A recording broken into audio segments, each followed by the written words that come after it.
Still owing. The boss is a girl. Just in Hanover. Tobin's Choice. You bet I'm a good one. Duxty Lane, Buckin' Feudy. Windermere McSeek. Woodmere Nasha is on the outside. Seventh race. Charlottetown. Take two. Green light go this time. The rough end pacing Joxton Hanover, the first one away, coming from the outside. That is Windermere McSeek. The boss is a girl, will round the turn third. Tobin's Choice away fourth. Coming fifth on the outside is Woodmere Nasha. Then sixth is You Bet I'm a Good One. Away in seventh, Dusty Lane, Buckin' Feudy. And still owing is the early trailer. They're on the back stretch. Early movement. Here comes the boss. Is a girl for Brody McPhee. And in the blink of an eye, takes over the lead as they arrive at the quarter. Second is Johnston Hanover. Windermere McSeek now third. Tobin's Choice going to the outside fourth. You Bet I'm a Good One on the outside fifth. Woodmere Nash around the turn sixth. Then in seventh, Dusty Lane, Buckin' Feudy, and still owing is eighth. 29 and 4, the opening quarter. Down the stretch they come. The half is next. The boss is a girl, the leader. From the outside, Tobin's Choice coming on to challenge. Johnston Hanover at the rail third. Then in fourth, Windermere McSeek. You Bet I'm a Good One on the outside fifth. On the cones, that's Woodmere Nash is sixth. Dusty Lane, Buckin' Feudy is seventh. Still owing is 860 seconds. That was the half. Going by the 5/8. The boss is a girl, the leader. Racing alongside is Tobin's Choice. In the pocket, third, Johnston Hanover. On the move on the outside, fourth is Woodmere Nasha. On the cone to Windermere McSeek, now fifth. Then sixth is Dusty Lane, Buckin' Feudy. Seventh, You Bet I'm a Good One. And the trailer still owing 3/4 up in one. 29 and 1. 29 and change in the third. Eighth of a mile left to go. The boss is a girl at the rail, the leader. Tobin's Choice came early, hanging around late on the far outside. Woodmere Nasha picking them up, putting them down. Wow! Vintage Kenny Arsenault here in the seventh. Woodmere Nasha wins. Then Tobin's Choice. The boss is a girl. 1:58.4.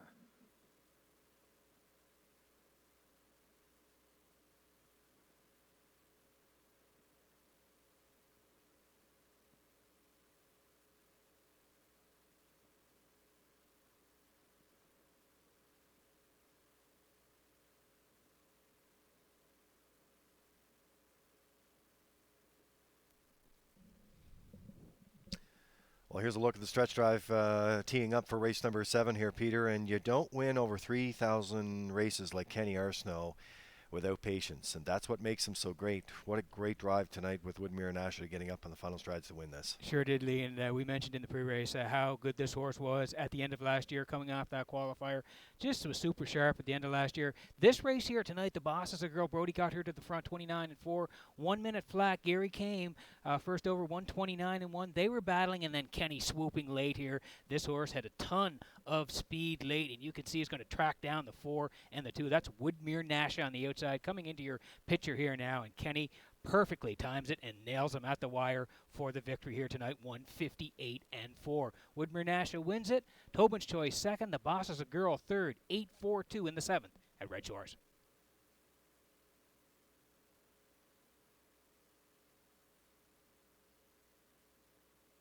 Woodmere Nasha arriving at the 7th race winner's circle by pacing filly 3 by Articulator off the Western Ideal Dam. Very Ideal Hanover, owned by 5 Guys, Horses, and Lies of Charlottetown. Trained by Jamie Smith. In those Kenny Arsenault hands, she'll take a new record of This is the 7th race. 58 and 4. Woodmere Nasha in the 7th.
Here's the official results in race 7. Still Owing was 8th. The Boss is a Girl 3rd. Joxton Hanover 4th. Tobin's Choice 2nd. You Bet I'm a Good One 6th. Dusty Lane Buck and Feudy 7th. Windermere McSeek was 5th. Woodmere Nasha the race winner. Fractions went 29 and 4. 1 minute, 129 and 1, and a mile 158 and 4. In review, it's 834, 267, 51. Woodmere Nasha paid $18.30 to win. The exactor 23.50, triactor 68.30, superfecta was 184.75.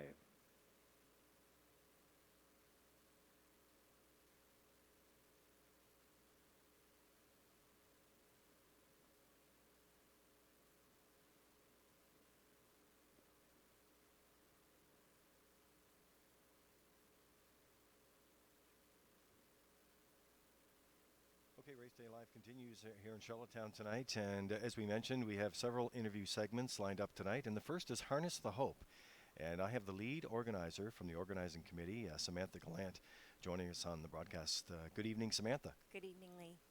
So, Samantha, due to COVID-19, of course, there will be changes to the 2020 edition of Harness the Hope. That was scheduled for July 25th. What can you share with us at this point? Yes, so unfortunate, with COVID, it's really changed a lot of things for everyone. At this point, we feel we're really fortunate in PEI because harness racing goes into January. So we are truly really trying to hope to be able to do something in the fall. So we're looking at maybe around in September. Okay, so I know that you'll keep everyone updated on that. Now, the 2019 edition of the Harness of Hope, very, very successful. You and your team, and with the help of many Islanders as well, over $43,000 for the Canadian Cancer Society PEI division. What were some of the programs this fundraiser supported? Yes, we were extremely happy with last year, that we were able to raise that much money. We gave to 5 different programs and services here in PEI. We gave to travel in PEI and outside of travel. About 14% of those in 2018 were for breast cancer survivors or survivors going through treatment that had to travel. So we gave $15,750 to travel. We gave, for WIGs, we gave $3,000 to WIGs. We have, there's a program for breast cancer patients only. It's called Wraps of Love. And we gave those folks $3,000. That's a great little program that they have, support people go in and they, have talks with them and support them. And they get a beautiful wrap when they go and visit these patients. And also the Canadian Cancer Society has a hotline, and that's for all of Canada. And in 2018, there was about 178 people that called in from PEI, and 69 of those people were breast cancer survivors. So we gave those folks $5,000. And the last one that we gave to was the Lodge That Gives, which is over in Halifax. Now, this is an incredible place. I was very fortunate to spend a lot of time there. I have 2 certified therapy dogs that come for cancer patients, and we went there for 5 years, and we went every week. This beautiful lodge, it houses people outside of the province, so people from PEI that has to go to Halifax and stay there for treatment. When patients go, they're all covered. It's the support people that are not covered, and they have to be paid for. So we set up a nice little bucket, and we dropped $15,750 in there for anyone in PEI that goes to stay at the lodge to take their support person with them for 5 days for free.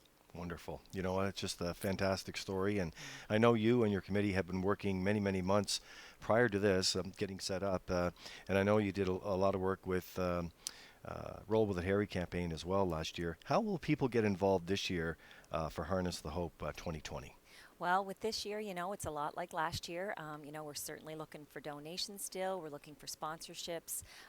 Certainly, please join our Facebook group, Harness the Hope PEI, and like our page, Harness the Hope PEI. We will keep lots of updates on there as things change and how they go forward.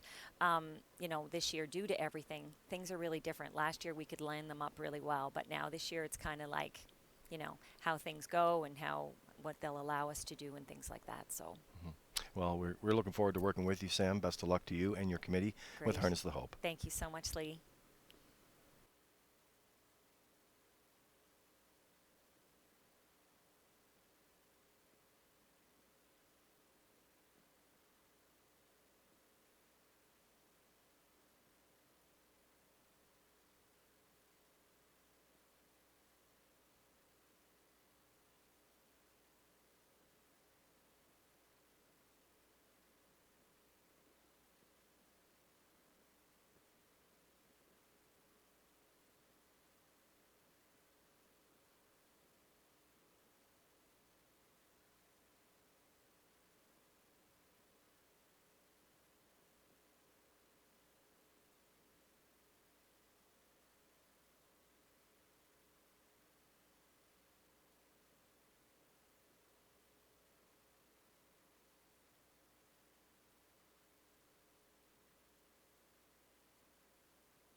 The 8th race pacers and the drivers are on the track for post parade. Number 1, Selfie, owned by Mark Ramsey, Gary Ramsey, Wade Mason, and Kevin Jones, trained by Mark Bradley, driven by Kenny Murphy.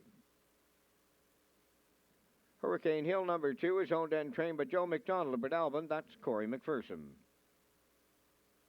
3 is Hamac Blaze, owned by Michelle Myers and Roger McDonald of Cardigan. Michelle is the trainer tonight, Mark Campbell.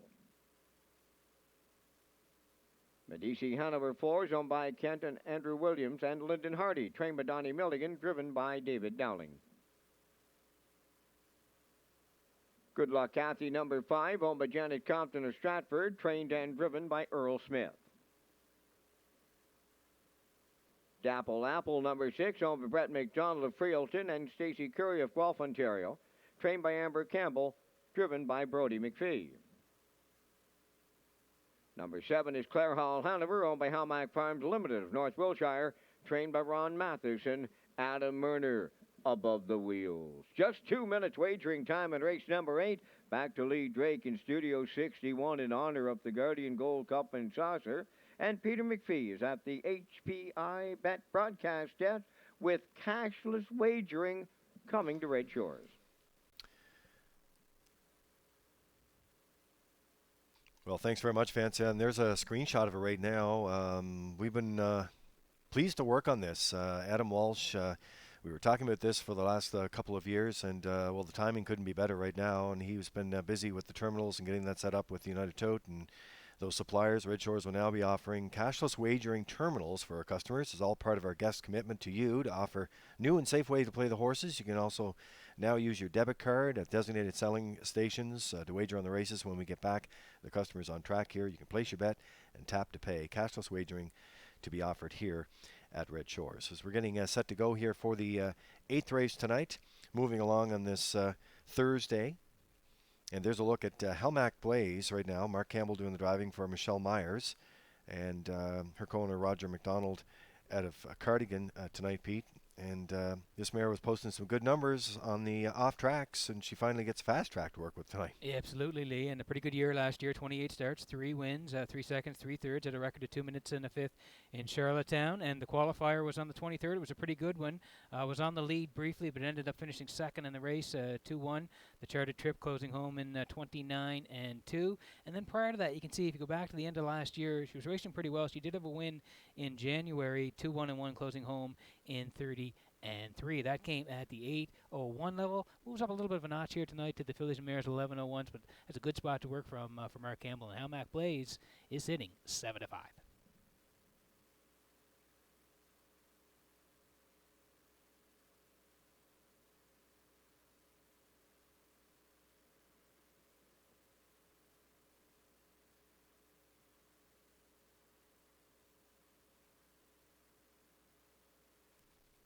So race number 8 on track here tonight. Exacta Superfecta Triactor Wagering. And Medici Hanover there leaves some 4 tonight. David Dowling doing the driving for Donnie Milligan and the ownership team of Kent and Andrew Williams. Lyndon Hardy. And could be coming early, stay late strategy here, Peter. Seems to be my strategy sometimes too. Well, I know you've been up late a lot of times, Lee, but this horse has a lot of talent. And again, you can see last year 6 wins from 35 starts and 55-1 over Summerside. She can flash speed when she's on her game, and you can see if you go back towards the end of last year in the fall there, she was 3rd in the dead heat at the 8:01 level, 2-1 and 2. And then in Summerside as well at the 5:51s, charted out in 59, closed home in 29 and 1. 3rd in the qualifier, 2 minutes flat, 29 and 3 on the end of it. But like I say, when she's on her game, she is very dangerous. We'll see what happens here tonight to Medici Hanover. Lots of talent, and the bettors are on board at 3-5. Were we up late in Cape Breton? I think we were. You, Vance, and Kent were up later than me. I went to bed early. I was pretty sharp on Sunday. Oh, sure. That's a good one. Yeah. I'll leave it there.